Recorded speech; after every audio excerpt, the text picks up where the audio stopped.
मान लो कहना जन स्वामी के झन लाहू दूझन बाई गा। पहली पहली माँ बने लगते फिर पाछू होते कर लाएगा।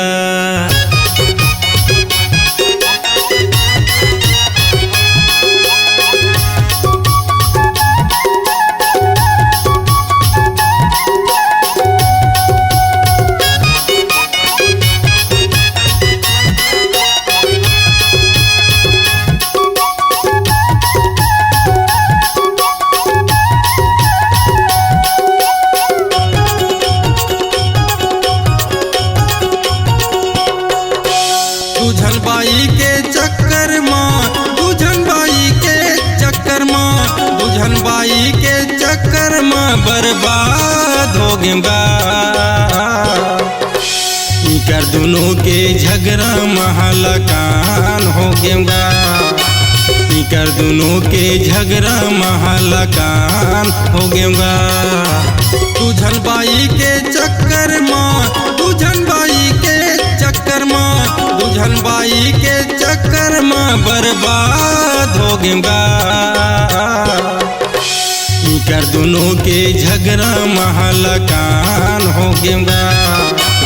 इकर दोनों के झगड़ा महलकान हो गया।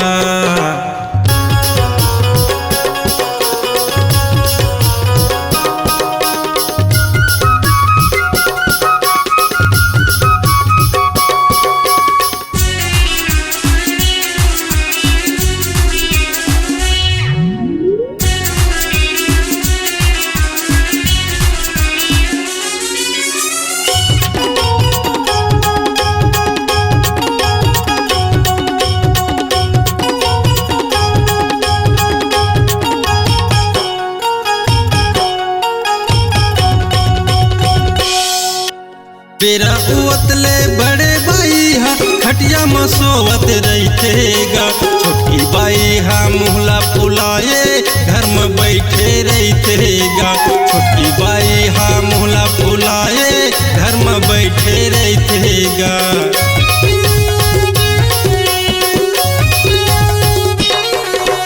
रात दिन होवत रहतेगा संगी झगड़ा या लड़ाईगा। कतिक समझावा मोरो नहीं चलाए एको कनी सियानीगा।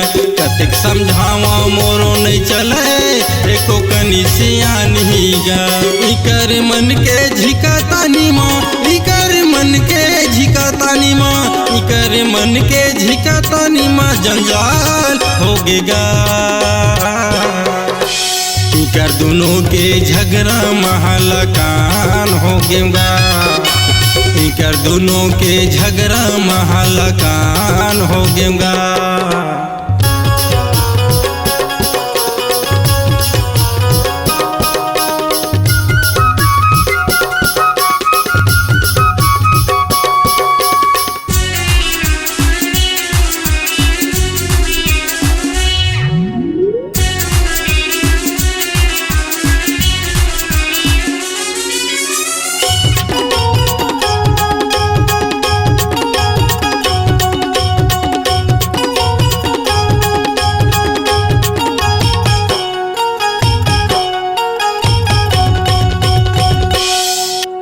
बेरा कुबेरा मैं हग संगी काम बुता ले आऊँगा। दोनों जन बैठे रहते ग संगी खाना मैं बनाता। दोनों जन बैठे रहते ग संगी खाना मैं बनाता।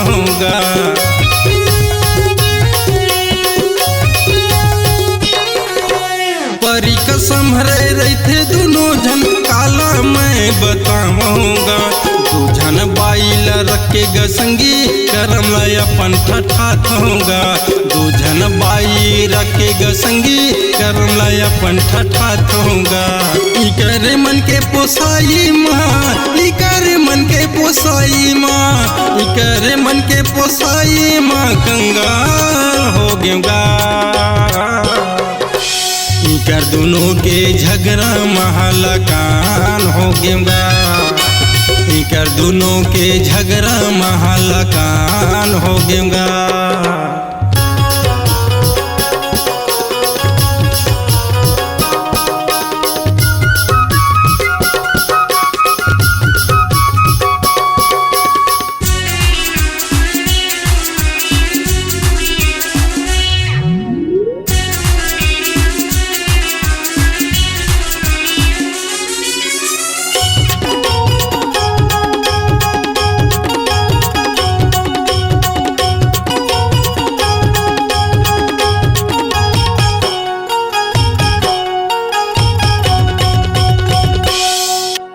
अपने दुखला मैं काला बताओ घर में ये सुंदर फैर कहागा दोनों झन बाई हा बांधा परे है होवत नहीं ये लई कहागा दोनों झन बाई हा बांधा परे है होवत नहीं ये लई कहागा